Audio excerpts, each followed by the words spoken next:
전 뭐 웬만해서 정치 얘기는 별로 하고 싶지 않고 정치 기사는 별로 읽어드리고 싶지도 않습니다만 요즘 돌아가는 거 보니 좀 이상합니다. 우선 뭐 야당이 그 무슨 혁신한다고 해가지고 문재인 또 안철수 그걸 중심으로 친노다 비노다 다투는 거 뭐 한참 됐고요. 여권도 뭐 좀 이상합니다. 보면은 뭐 김무성은 이니 아느니 윤상현이라고 청와대 특보하는 사람이 나와가지고 막 자체적으로 공격도 하는 것 같고 대선 후보로 누구도 있다 사선 의원도 있다 반기문이 어떻다 막 하는 거 보니까 아직 대통령 선거도 많이 남았는데 그거 가지고 미리 싸우나 아니면 내년도 총선을 앞두고 뭐 지분 다투고 공천권 행사 때문에 싸우나 싶기도 하고요. 그렇습니다. 정치 자체에 관심이 하고 저러는 사이에 이제 경제가 죽어나고 노동개혁도 완수 못하고 뭐 공공개혁 같은 이런 경제 살리기가 어떻게 될지 경제가 나쁠지 저는 그게 걱정입니다. 여야 간에 돌아가는 정치 그 뭐 권력 사무 관심 없습니다만 제발 경제가 모처럼 이런 경우에 아주 크리티컬한 상황에 좀 살렸으면 하는 그런 생각이 듭니다.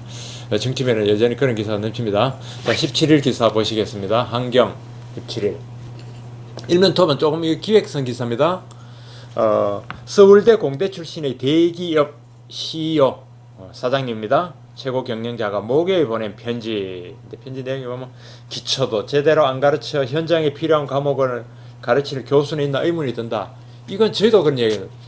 새로 신입 들어온 기자들 보면 뭐 한자 공부도 안 돼 있고요. 또 상식이나 과연 학교 다니면서 도무지 고전은 읽었는지 문학 작품은 좀 읽었는지 주요한 책은 읽었는지 할 정도로 그 상식과 지력 이 현대 지력 사회인데 지력과 지식이 너무 모자라니까 우리가 지력 이런 거 방대한 공부에서 기본으로 되는 겁니다. 생각만 많이 아무리 한다고 인터넷 조금 보고 적극적으로 본다고 지력이 발전하는 게 아니죠. 여기 보십시오. 3면에 계속 이루어집니다.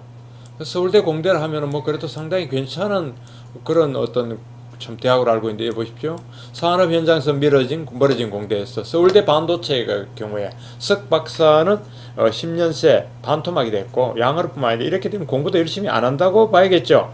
중국에 추월되는 거 시간 문제라고 했습니다. 이게 서울대 공대 출신의 CEO가 보낸 편지입니다. 논문 많이 쓰기 어려운 자동차, 철강, 기계, 금속 아주 이런 데는 찬밥이고요. 연구비 줄고 교수부 줄어들고 기계공학 기초과목은 은퇴한 명예교수가 강의한다. 이거 문제 있는 거 아닙니까? 이런 상황이고 아까 편지가 계속 이어집니다. 기업과 사회에 필요한 인재를 못 키운다. 대학에 있는 교수들이나 이런 분들은 이거에 대해서는 정말 부끄럽게 생각해야 됩니다. 사회에 필요한 인재를 못 키우면 대학의 존재 이유가 뭡니까? 그 비싼 등록금을 학생이 되든 누가 내든 사회적 부담 누군가는 부담하는데 그 부담의 대가는 어떻게 됩니까? 주요 공대 학장 10명 중에 9명이 반성하는 그런 상황이다. 이런 얘기입니다.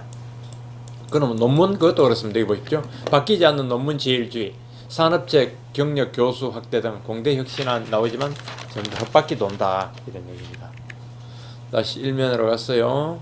한류의 빛 꽂힌 동남아 부호들 5조 원 들여서 코리아타운, K-팝, 음식, 패션 하는 그런 쇼핑몰을 10곳을 짓는다고 합니다. 그 1호점이 방콕에 내년 6월에 개장해서 첫 삽을 떴다. 그런 얘기했고요. 요거는 조금 논란이 앞으로 될 것 같습니다. 청년 희망 펀드. 청년 일자리 창출을 위해서 제안한 청년 희망 펀드. 이름 정식 이름은 아닙니다만 여기에 대통령 1호로 가입한다 그러고요. 청와대에 발표가 있었죠. 그래서 박 대통령이 2천만 원 가입하기로 하고 월급의 20% 그래서 뭐 기본급 기준이 모양이죠. 월급의 20%인 341만 원을 매달 낸다고 하는데 이게 취지와 그 박 대통령의 청년 일자리 만들겠다는 취지는 좋지만 이거 잘못하면 대통령이 내면 장관 부인 내고 장관들하고 뭐 줄줄이 내면은 또 누구 냅니까? 저 공기업 공공기관 내고요. 그러다 민간기업 우리도 체면 유지해야 되지 이러다 보면은 원하지 않는 강제적인 강압적인 그런 펀드가 될 수도 있고 이 관리는 누가 할 것이며 이런 식이 되면 자칫 포퓰리즘에 휩쓸릴 수 있다. 저는 그게 문제라고 생각합니다. 일회성 이게 청년 일자리 중요합니다. 그걸 해소해야죠. 그렇다면 그거는 정부 예산으로 정책으로 정식으로 접근하는 게 좋습니다. 무슨 야 눈치껏 알아서 좀 내.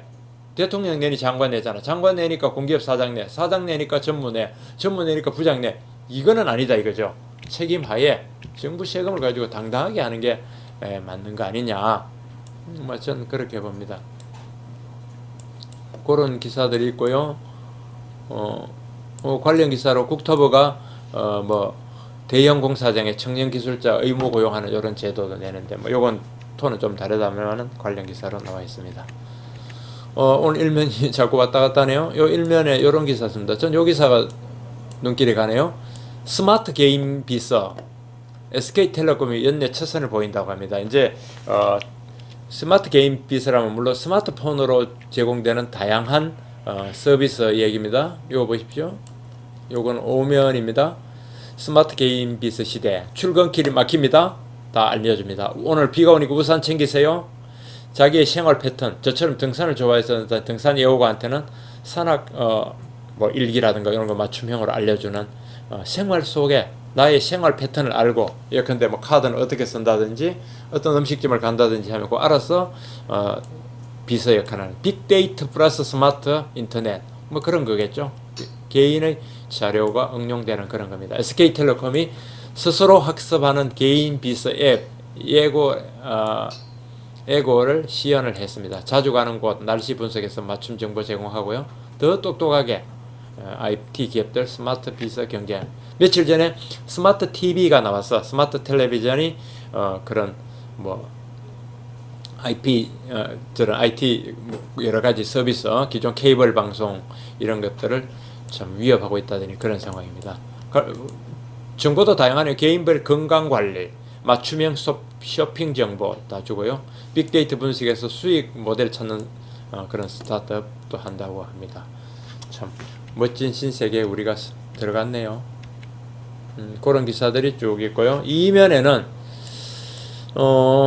엘리엇 전번에 삼성물산과 제일모직의 합병을 그렇게 반대하고 온갖하다가 실패한 엘리엇이 물러나야 되는데 문제는 법인세 442억의 복병을 만났다는 이야기입니다.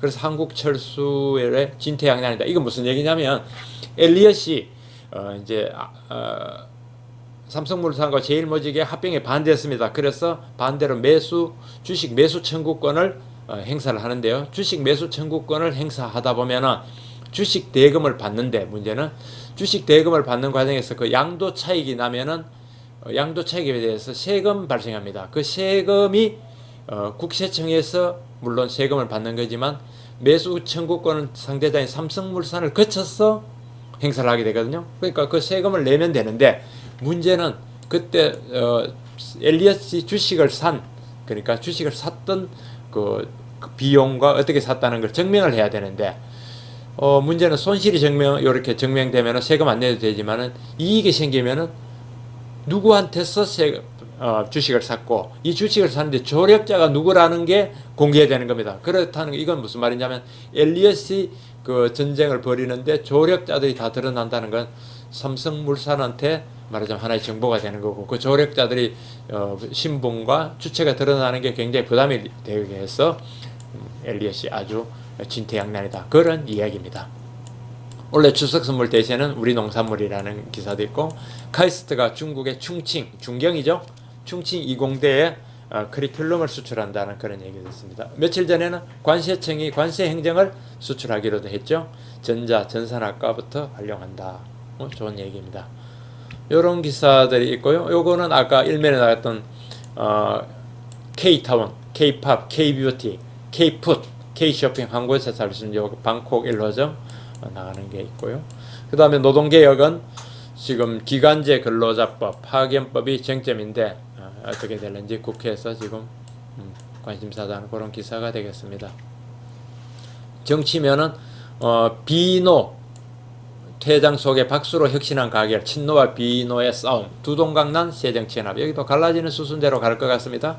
그리고 친박은 김무성 견제하기 위해서 최경환, 반기문 주목, 뭐 이런 기사들인데, 여기는 북한의 미사일 혹은 핵기지 표가 잘 되는데 이렇게 다양하게 되어 있습니다.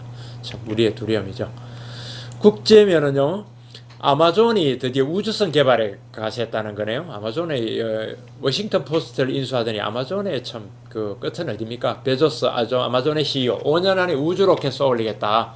신문 워싱턴 포스트도 사들인 베조스 아마존 가세로 민간 우주선 개발이 경쟁이 확 붙었다. 억만장자 클럽 머커스 브랜슨과 3파전이 벌어졌다 이런 얘기고요.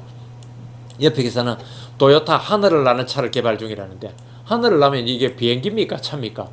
하늘을 나는 물체가 비행기인지 차인지 규정을 어떻게 해야 되나? 막 육상에서 주로 굴러다가 어쩌다가 날면 차인가? 어쨌든 접을 수 있는 날개 특허 출원을 토요타가 냈다고 합니다. 그리고 이 참 그 관심도 많았던 미국의 패드 FOMC 그 연방 공개시장위원회, 즉 미국 금리를 결정하는 회의죠. 그게 시작돼서 한국 시간으로 18일 새벽에 결론이 날 겁니다. 시장에서는 금리 인상이 미뤄질 것 같다 하는데, 미뤄지면 또 벌써 그렇게 예상하고 주가가 오르는 거죠.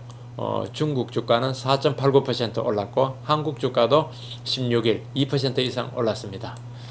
산업면 보고 끝낼까요? 산업면 오랜만입니다. 이 기사는 시추선 인도 열흘 남기고 계약 취소, 현대 사모중공업 6,700원 날렸다, 그런 기사입니다.